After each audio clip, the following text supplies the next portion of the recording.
Hindi ko agad maiipangako sa inyo yung resulta, pero yung effect, sagot ko kayo. Hindi man perfect na skin, but better. Ganon. Howdy mga human being! Oily skin, open pores, yan yung condition ng skin ko ngayon at samahan nyo akong i-review itong Centella AHA Peeling Serum ng G Milan. So after ko maghilamos, eto na agad yung ginagamit ko. Ganito ko siya nilalagay.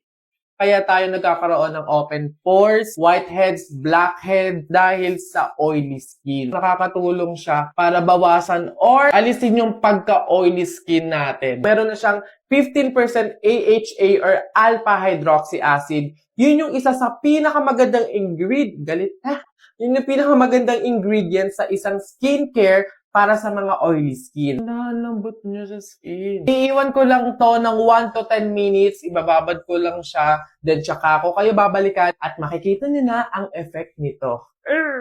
Boom! So, ayan. So, naghilamos na ako at eto na yung result niya. Talagang nag-smooth, nag-bright, nag-glow. Unang beses ko pa lang ng paggamit nitong product na to, kitang-kita mo na talagang may nagbago. What more pa sa mga susunod na araw or talagang kapag consistent mo siyang gagamitin. Kaya sa mga human being dyan na oily skin, dull skin, open pores, I genuinely recommend it. Andyan na yan sa Yellow Basket. Pin-provide ko na yan. I-try nyo muna bago nyo ko i-judge. Get yours!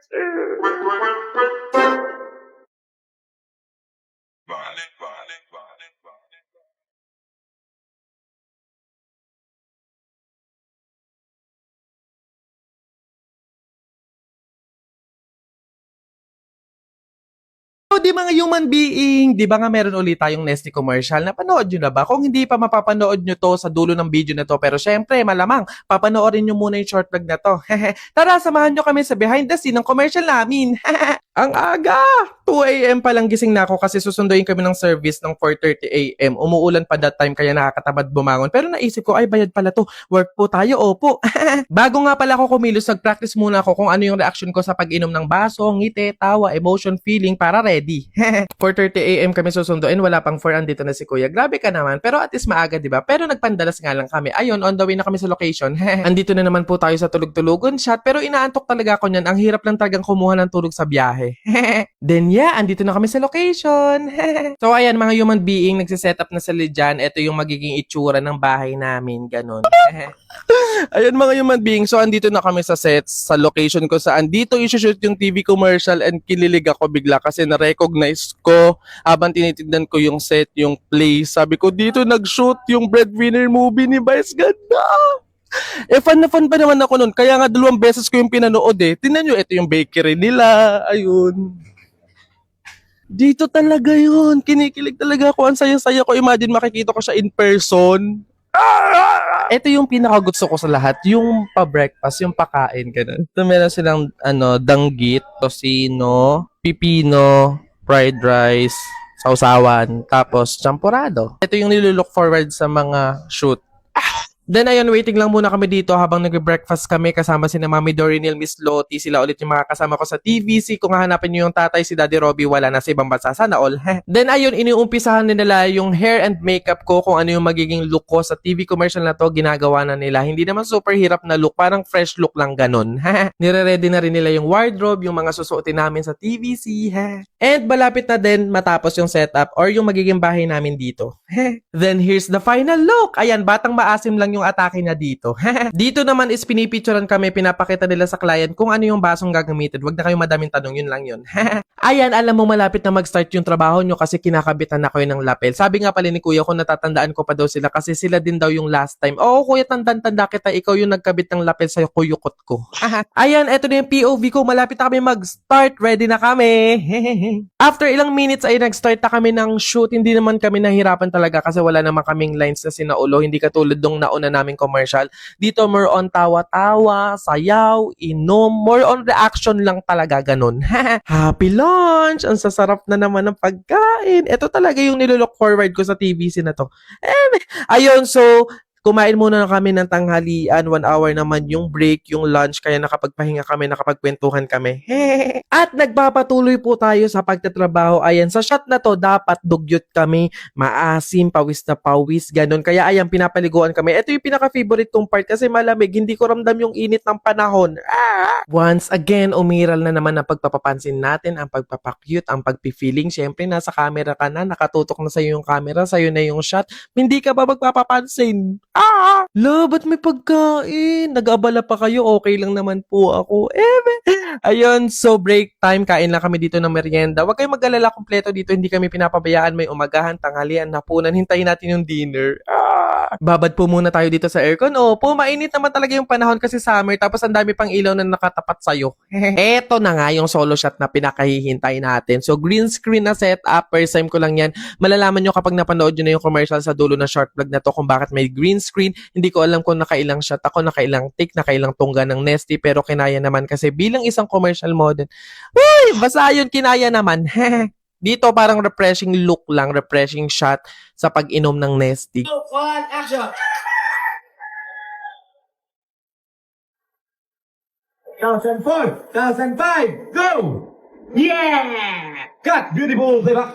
And that's a wrap! Ayan, 9 PM na kami nakapag-pack up, ginabi na, nakakapagod. Pero syempre happy kasi blessed tayo, binigyan ulit tayo ng work, panibagong experience, achievement in life. Kaya patuloy palagi ang pagpapasalamat kay agency, kay client, kay brand sa patuloy na suporta at pagtiwala po sa amin. We promise naman na patuloy namin ibibigay yung 100% best namin sa mga work na binibigay niyo po. Once again, thank you so much! Then yeah, ayun, sinundo na kami ulit ng service para ihatid pa uwi, malamang. Nakauwi na ako. Grabe, alas 12 na ako ng madaling araw nakauwi and tinake out ko na lang to. Dinner dapat nakakainin namin dun sa set. Actually, 5 to. Init? Init, feel it, beat it! With Nesty! E-bottomless! Ang Nesty! E-bottomless! Ang Nesty! Sagana with Nesty! Nesty bottomless mo! Saka pa, lahat ng kasalanan mo sa akin. Pumupunta ka sa bahay na hindi ka nagpapaalam na bumukas ng electric fan. Sino nagbabayad ng electric fan? Sino nagbabayad ng kuryente? Ano? Di ba yung mama ko? Naghihirap yung mama ko eh. Kita mong lakas-lakas ng electric fan na yun eh. Nagpapahirap yung mama mo, pero ikaw nagpapahirap sa mga magulang mo.